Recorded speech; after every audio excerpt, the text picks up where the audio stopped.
Howdy folks, how's it going? I'm atticgoblin and today we are playing Minecraft Redstone.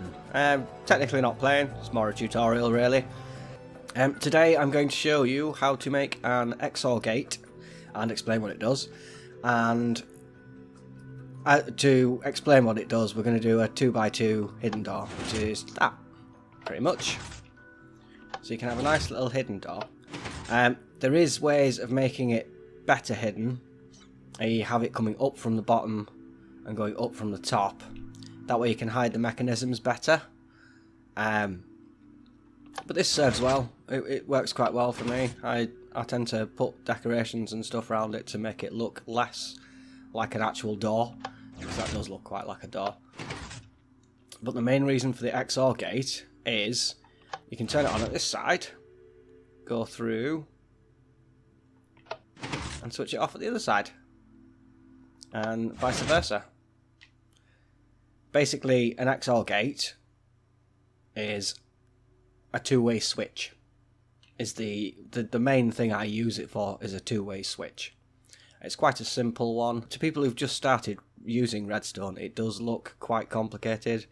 Most of the things do. There's other logic gates, because these things are called logic gates. There's other logic gates that, again, look complicated, but they're not that complicated. As we go through them, we'll teach you each one. These sets of tutorials will be, to begin with, for beginners, because everyone's got to start somewhere. And a lot of the tutorials that are out there expect you to know some stuff already. Not all of them, there are some really good ones out there. Right, so let's get to it then, shall we? Right, so you're going to need redstone repeaters, dirt, whatever rock you're building your base out of, or material you're building your base out of, 4 sticky pistons, a bunch of redstone torches, a bunch of redstone, and 2 levers.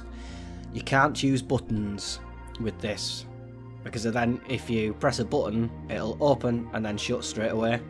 So I suppose you could do that if you want to try and run through it, but that makes it really, really hard. I would advise always use levers with this mechanic. Okay, so I need to get away from that a bit so that I don't accidentally go into it. Right, so to start off with, you need to put your actual XOR gate. Fairly simple. That's quite a big one, because you can move them in a bit more. You can move them in a bit more to make it squashed, but for the purposes of the tutorial, I'm doing it so that you can see it a bit better. So 3 blocks. Your torches there. All the torches are all on.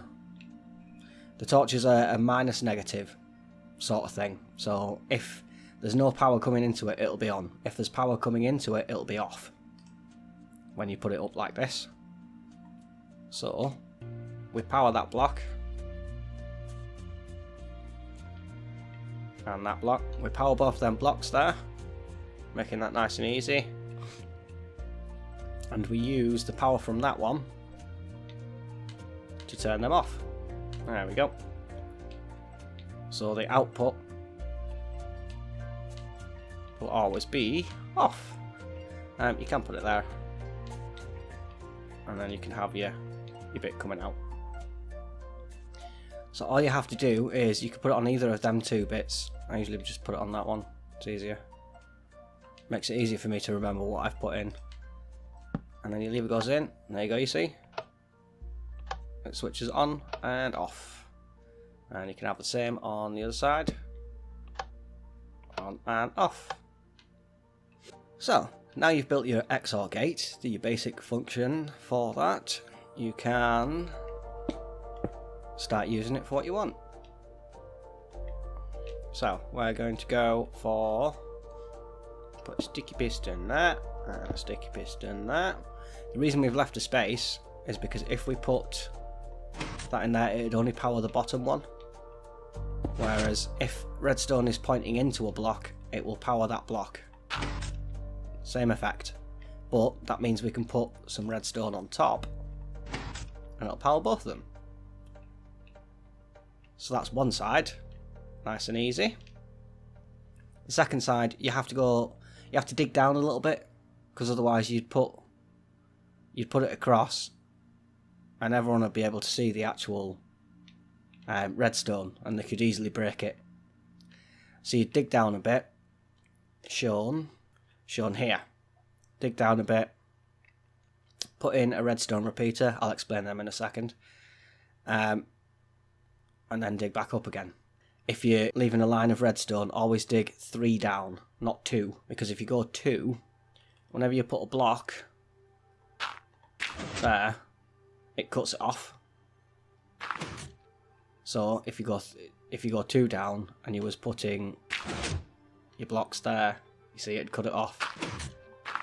So you have to do that, and that's how you hide that. Anyway, I won't show you how to hide the stuff in this one, but generally it's put it 3 levels down and then have the steps coming up onto that bit. If you guys want me to do a video of showing you how to hide circuits and what have you, let me know in the comments and I will do that one for you. Generally, how to hide one circuit is how to hide all circuits. It's just being careful not to cut off your actual bits. Some of the things that I make I will show. If it's a hidden door, like this one isn't really that hidden, but if it's a hidden, proper hidden door, I will show you how to hide it as I'm doing it. Unless you guys want me to lay it out like this so you can see it. Anyway, back to the tutorial. So, we want to go to the other side. So always measure out first, otherwise I may end up putting that anywhere, I don't know.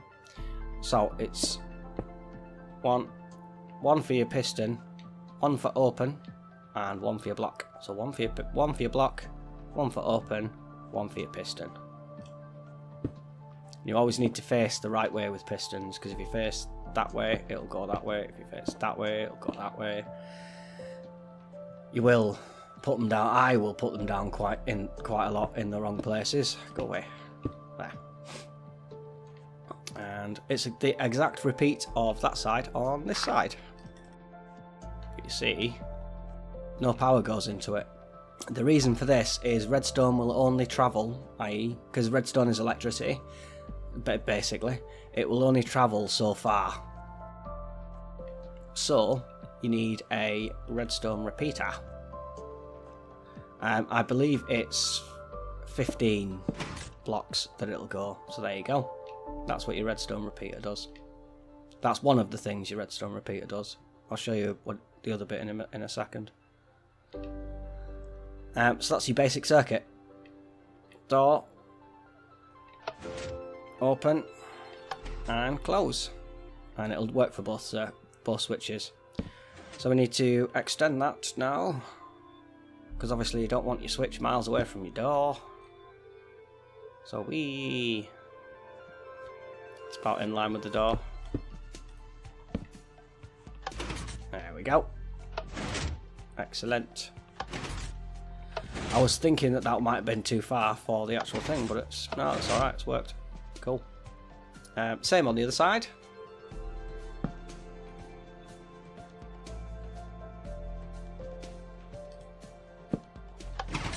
There you go.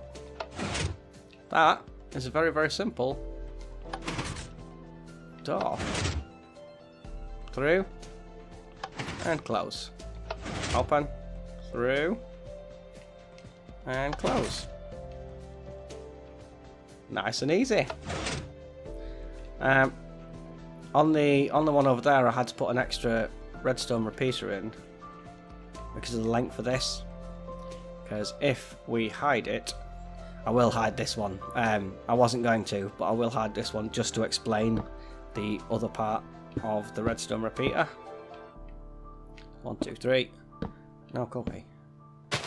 1, 1, 1.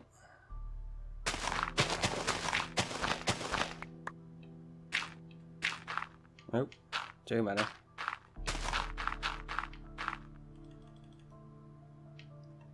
There we go.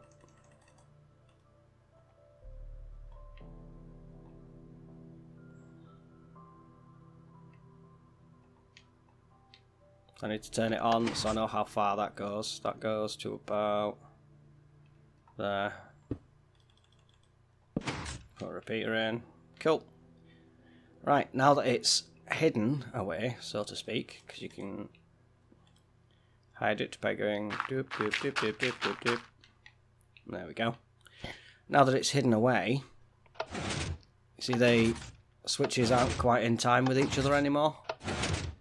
So what we need to do is delay this one, because this one's going too quick. So 1 tick means basically a tick. There you go, nice and smooth. If you were to go 2 ticks, that means that side would be delayed. And 3 ticks, even more.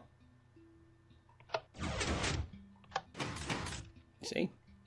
So you can use it to sync up like that, or you can use it to do, like with a 3x3 revolving door, you get it to do each one individually. Again, that I showed in the very first episode, and we'll do much later on, once we've got to more advanced circuits. But I hope you enjoyed, and I hope you learnt something, or just enjoyed watching. I don't like that noise. That noise is horrible. For hiding, always leave your switch open, because then you know where it's supposed to be, and just build around that, basically, making sure you don't remember when I said to cut off the circuit like that. Just make sure you don't cut off the circuit. Okay, so leave a comment below if you have anything you want me to build. I will go through all the things I showed in the first episode, unless one of you guys has something that you want me to show you. I will maybe put a few extra bits in there just to show you the other logic gates and what have you, because the more logic gates you learn, the easier it is to actually use redstone. I hope this wasn't too complicated for anyone. If so, let me know again in the comments, and I will try next time to be a bit more descriptive with things that I say. I think I was okay there. I don't know. You guys let me know. Okay, so I think that's it for today. I will speak to you guys in the next video. Cheers for watching, mateys. Join the Goblin Army. Bye bye.